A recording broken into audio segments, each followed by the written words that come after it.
Hi, I'm Chad with Move Forward Guitar. This lesson is from our course, Music Theory 2. All the lessons for this course are free on YouTube, so you can follow right along with the playlist or look in the description below for links to the rest of the lessons. To accelerate your learning though, I highly recommend you download the corresponding Music Theory 2 workbook and eGuide.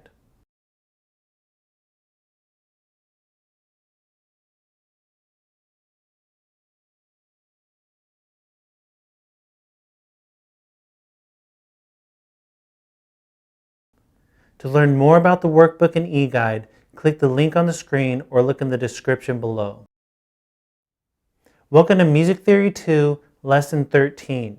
In this lesson, I'm going to talk about major scale patterns and positions. So this is the last lesson in our course, Music Theory 2. We've covered a lot of ground. Again, a lot of it might seem a little foggy to you, but as you go through the next courses, as you rewatch these lessons, as you look in your eGuide, it'll all start clicking. So don't feel overwhelmed. Again, music theory is something that you need to cover a lot of information, then pull it back a little bit to go over it again, show you how to use it practically, go forward a little bit, go back, and over time it all just starts clicking and just becomes really natural to you. But like I said, almost no one that I've ever taught or seen just automatically understands music theory right away. It takes a lot of repetitions, it takes a lot of going over the same stuff and then figuring out how it actually applies in a practical situation. And at the end of this course, I'm actually going to direct you to another course that I've created that will take a lot of the information that we've learned in this course about the major scale and give you practical ways to play it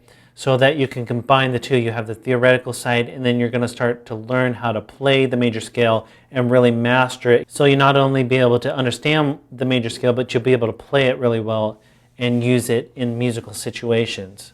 So in this lesson, before we close out this course, I want to touch on one more thing that I think is really important, and that's scale patterns and scale positions. And we're going to focus on the major scale, and then we'll hit on the natural minor scale. But what I'm talking about applies to any scale beyond the major scale and beyond the natural minor scale. But since the major scale is the most important scale to learn first, and really important for music theory, I'm going to mostly talk about the major scale in this lesson. So on your screen is an F major scale. I've drawn F as my tonic, but the actual note names really aren't that important. It's just where I drew it on this screen. And that's because I wanted to draw it as close to the headstock as possible. So this is an F major scale, but it's just tonic, major second, major third, perfect fourth, perfect fifth, major sixth, major seventh, back to tonic. And that's on the sixth string, that's just on one string. Then you can carry it out across all the strings and it will look like this. So that is just tonic 2, 3, 4, 5, 6, 7 carried out across a whole fretboard based on F as our tonic. So if you were to write these notes out, you would end up with F, G, A, B flat, C, D, E, and then just back to F.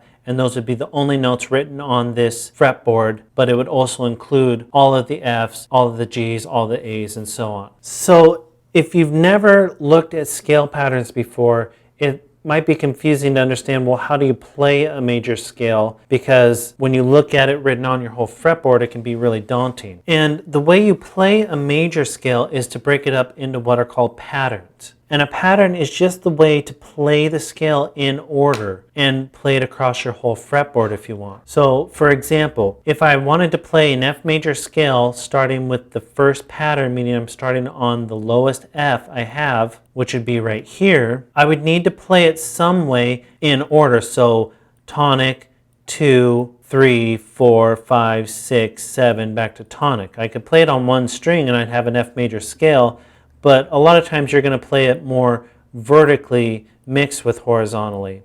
Because like I've mentioned, the guitar is broken up vertically and horizontally, which makes it a little more difficult to understand or to memorize all the notes. If you're just playing a scale on the piano, you're just playing horizontal, so it's a little easier, although it's more difficult in another way because your patterns change, so it's actually probably a little easier on guitar. But if I wanted to play a major scale, I can play it in order any way I like. So I could play tonic, 2, 3, 4, 5, 6, 7, tonic, and then I could just repeat it through multiple octaves. So 2, 3, 4, 5, 6, 7, and so on. And that's called breaking up a scale into patterns. So what that does is stops you from playing any of the unison notes, because obviously the guitar has unison notes as we've gone over. So I wouldn't want to play tonic, 2, 3, 4, 5, 6, 7, tonic, and so on, and then go all the way back and play 4, 5, 6, because I've already played these notes as unison notes up here, or down here on the 6th string. So patterns look something like this. So here's one example of a major scale pattern. We've just taken the F major scale and chopped it into what I call major scale pattern 1. So now we have tonic, 2, 3, 4, 5, 6, 7, tonic, and so on, all the way to this note right here. And if you look back at the major scale on the whole fretboard, it's right there. So patterns are a way to be able to play the major scale and just break it up into an easier to grab, easier to play fragments on your fretboard. And like I said, then you're not just going to play unison notes or anything, you're going to play everything in order. So if you were to play major scale pattern 1, you would start on the tonic, play it in order 2, 3, 4, 5, 6, so on, all the way till you got to this note, and then you'd play it all the way back down, and then you'd be playing an F major scale, and this pattern covers over 2 octaves.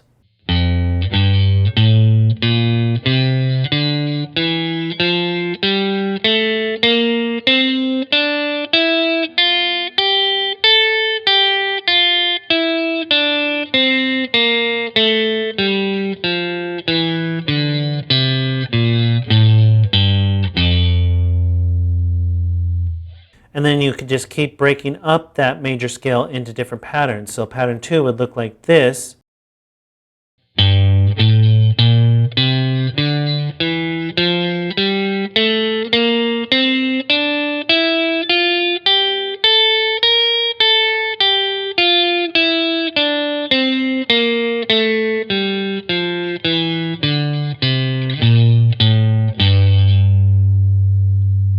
Now we've started on the 2nd note of the major scale, and then we go 3, 4, 5, 6, 7, tonic, and so on.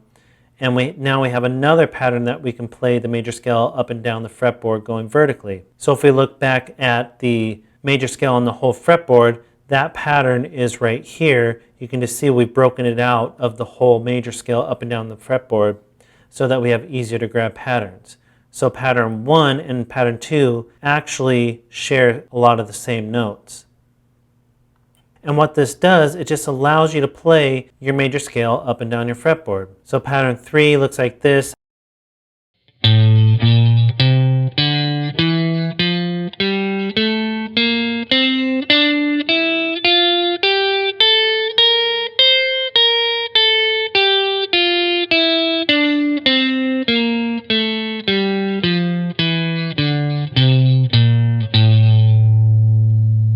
Pattern 4.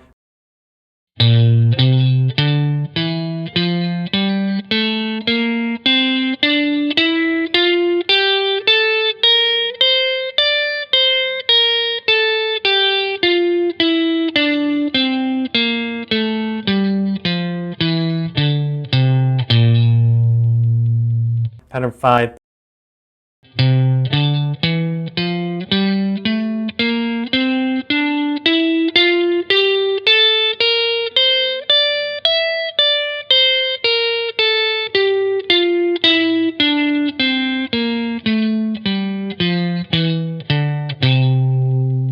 Pattern 6.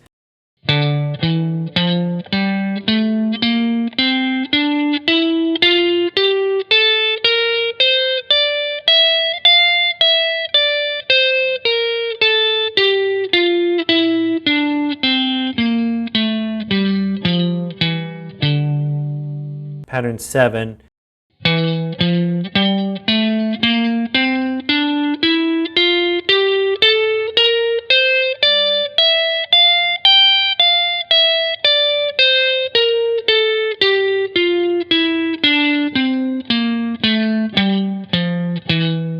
And so on. You just then would repeat pattern 1 again an octave higher if you had room on your fretboard. And these patterns, these actual shapes that you would get under your fingers, stay the same no matter what key you're in. I drew this in the key of F, but if I was to draw a major scale up and down the fretboard in a different key, this is in the key of C. You can see all my tonics are C now, and then we've just done our whole step, half step, and then carried it out through the whole fretboard. So this is a C major scale on the whole fretboard. If I was to break this up into patterns, I'd do it the exact same way. The only difference is that my patterns are now in different places on the fretboard. So my pattern 1 started with the tonic. My tonic's right here right now in the key of C in the 8th fret. So now my pattern 1 is right here. But you can see that's major scale pattern 1. It's the exact same shape as major scale pattern 1 in a different key. It's just on a different spot on the fretboard. But if you look at them, they're the exact same shape, meaning that you have tonic 2, 3 on the 6th string, 4, 5, 6 on the 5th string, 7 tonic 2 on the next string, and they're all the same distance apart from each other. So hopefully you can see that. And then this would be pattern 2 in the key of C. This would be pattern 3, pattern 4, pattern 5, pattern 6, pattern 7, back to pattern 1. So all these patterns, if you were to look at them and compare them to the key of F, you would see that they all have the exact same shapes. They all have the notes in the exact same order. All the intervals are the same. The only difference is that they're in a different spot on the fretboard. And those spots on the fretboard are what are called positions. So this is major scale pattern 1 in the key of C. It's in the 8th position. And the reason it's called the 8th position is because your first note is starting in the 8th fret. So that's why it's called the 8th position. Don't worry too much about that for now, but when you're talking about guitar, that's usually what they're talking about when they're talking about positions. Whatever fret your first finger would lie in when you're playing a scale. So that's pattern 1 in the key of C, but pattern 1 in the key of F is way down here on the fretboard, and that's in the 1st position because your first finger would be in the 1st fret. So those shapes look exactly the same. The intervals are in the same order, of course, and all the distances between the notes are the same. So if you were to memorize that shape and get it under your finger, you'd play it the same way whether you're in the key of F or the key of C. You're just in different spots on the fretboard. So here's F major scale pattern 1.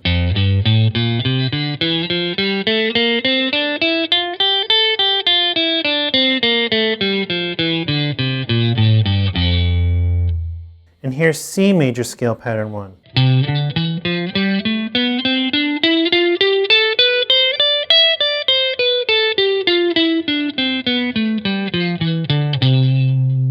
So hopefully you can see they're the exact same shape. It's just F major scale pattern 1 is played in the 1st position. C major scale pattern 1 is played in the 8th position. So the pattern, the shape stays the exact same. It's just where you play it on the fretboard changes depending what your tonic is or what key you're in. Or here's G major scale pattern 1.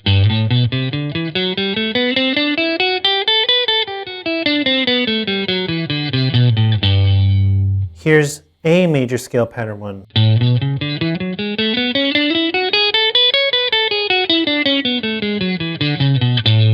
Exact same pattern, exact same shape. It's just G major scale pattern 1 is played in the 3rd position.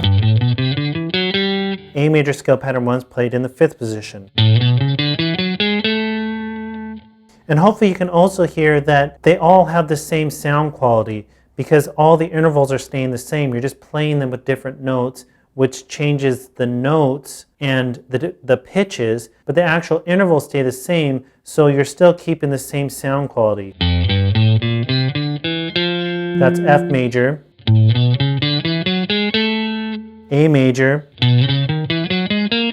B major, C major. You can see that all the intervals stay the same compared to the tonic, so it really has the same sound quality. It's just we're in different pitches, different places on the neck, using different notes, but the actual sound of the intervals stay the same. And that's what a pattern is, and that's what a position is. A pattern is a way to break up the scale so that you can play it and get it under your fingers, and it creates a shape that's easier to memorize. A position refers to where you are on the fretboard. So patterns always stay the same for every key. Whether I'm in the key of C, key of G, key of A, key of B flat, my pattern 1 is always going to be the same shape, always lie the same under my fingers. I'm going to play it the same way. The only thing that's going to change is where that pattern lands on my fretboard, and that's called the position. So where it lands on the fretboard is a position, And where it lands is just based on where your tonic is. Since I'm in the key of C, C is my tonic, so pattern 1 is going to land here because that's where my lowest C note lands. So here is major scale pattern 1 again. This would be in the key of F because my tonics are F. And in the key of F, major scale pattern 1 lands in the first position. Here's major scale pattern 1 again, but this one's landing in the third position because now my tonics are G. This is a G note, so that makes this a G major scale. Those are my tonics. So now the G major scale pattern 1 is in position 3 because if I'm playing this scale, my first finger would be in the 3rd fret. Or here's C major scale pattern 7 because these tonics are Cs, and that's in the 7th position because my first finger would be in the 7th fret when I play this scale. So patterns refer to the shapes that you play under your fingers. Positions refer to where they land on your fretboard. Patterns always stay the same. It's just the position they're in will change, determined by whatever key you're in. And I showed with the major scale that would apply exact same way with the natural minor scale. So here's the natural minor scale written out in the key of G. So it's a G natural minor scale. You would break this up the same way into patterns. Here's natural minor scale pattern 1, and then you would just break it up the same way. And this is natural minor scale pattern 1 in the 3rd position. So all scales are broken up into patterns, and where those patterns land on your fretboard are the positions they're in. And these patterns that I've been showing you are just one way to break these up. You can break a scale up into lots of different types of patterns. You can have 2 and 3 notes per string mixed, or you can have all 3 notes per string, or you can have 4 notes per string with a mix of 3. There's lots of ways to break up the pattern, and how you break it up will determine if you're moving more horizontal with that pattern or more vertically. But don't just think that there's one way to break up a scale into specific type of patterns. And the other thing about the natural minor scale, learning the patterns for the natural minor scale, is that you already know the patterns if you learn them for the major scale, because the natural minor scale patterns are the exact same shapes as the major scale patterns, but their names are different because this is natural minor scale pattern 1 because the tonic, that's my lowest tonic that I have on the 6th string. In the major scale, that would be major scale pattern 6 because playing this scale, I'd be starting on the 6th note as a scale. But if you remember, the natural minor scale starts on the 6th note of the major scale, so that's why natural minor pattern 1 is the same as major scale pattern 6.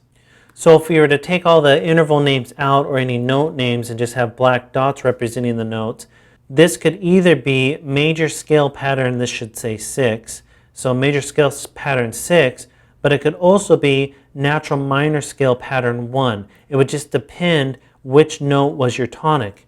If this note is your tonic, that would be a G natural minor scale pattern 1. If this note was your 6th or major 6, that would be major scale pattern 6. So G minor scale pattern 1 looks like this.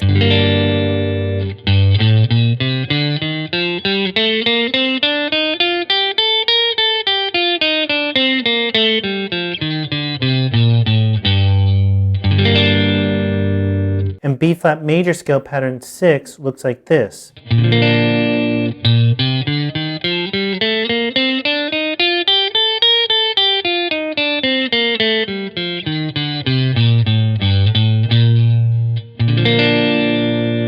So G minor scale pattern 1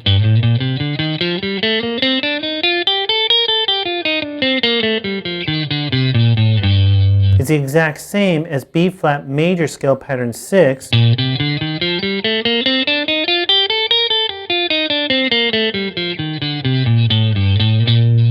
just with different tonics. Obviously G minor scale pattern 1 has a G for the tonic, so all the intervals relate back to G. B flat major scale pattern 6 has B flat as the tonic, so all the intervals relate back to G, or to B flat. But the two patterns share the exact same notes, are in the exact same position, have the exact same shape. So if you memorize all the patterns for the major scale, you know all the patterns for the minor scale as well. So hopefully that makes sense what patterns and positions are. Like I said, I just want to touch on it in this lesson because it's a really important concept. And it's giving you the knowledge you need to actually start playing these scales and not just learning them theoretically. Now I'm going to direct you to another course where you can get the major scale under your fingers so you can use the major scale musically and not just have the theory. You can combine the theory with the actual practical use. And that course I want to direct you to is called Major Scale Mastery 1, and it's going to start with the major scale, but it's not going to be based on theory. There'll just be a little bit of theory for anyone who hasn't seen this course, or if you just need a refresher, but it's really based on how to play the major scale, how to get these patterns under your fingers, how to memorize them, and then how to start using them musically, how to break the patterns up into what are called sequences, how to play them more melodically, how to play these to a backing track and start improvising with them. And by the end of the course, you're going to really have a good grasp on how to play the major scale and how to use it musically, and not just have the theory behind it, which is really important, I think, but to actually start practically using it in a musical situation is really the most important. So if you combine this course with the next course, the Major Scale Mastery 1, you're going to be really far ahead in understanding the major scale and being able to use it in practical situations. So I definitely recommend checking that course out, and there's a link in the description, or there's a link in your eGuide as well. So like I said, this is the last lesson for Music Theory 2, and we've covered a lot of ground. You should be really proud of yourself if you've stuck with this far. And again, don't worry if a lot of stuff seems foggy. Go back and watch this course again if you need to, but also go into the next music theory courses, because like I said, I'm going to keep coming back to the same information over and over, and eventually it's just going to all click for you. And as you apply it with the practical uses, like with the next course, Major Scale Mastery 1, if you start using this information musically, you'll just be really well-rounded in your understanding of music theory and how to actually use it in musical situations, and really well-rounded with your technique on the guitar. So thanks for learning with me, and keep moving forward. Look in your Music Theory 2 workbook for step-by-step guidance on how to retain this information and what to do next. And remember, all the charts and diagrams for this lesson are in your Music Theory 2 eGuide for you to reference at any time.